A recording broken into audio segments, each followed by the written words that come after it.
Mummy రోజు స్కూల్కి Apple పెట్టింటే brown colour అయిపోతుంది ఊరికే. మీరు కూడా ఇదే ప్రాబ్లం ఫేస్ చేస్తున్నారా? ఇక్కడ నుంచి భయపడాల్సిన పనే లేదండి.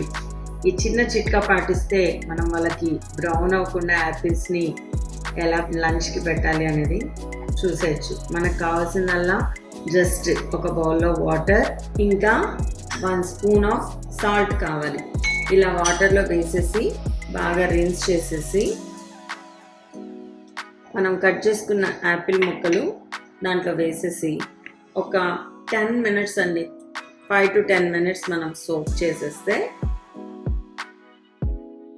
10 మినిట్స్ అయిపోయిన తర్వాత ఇలా యాపిల్ని మనం బాగా రబ్ చేసి డ్రై చేయాలి.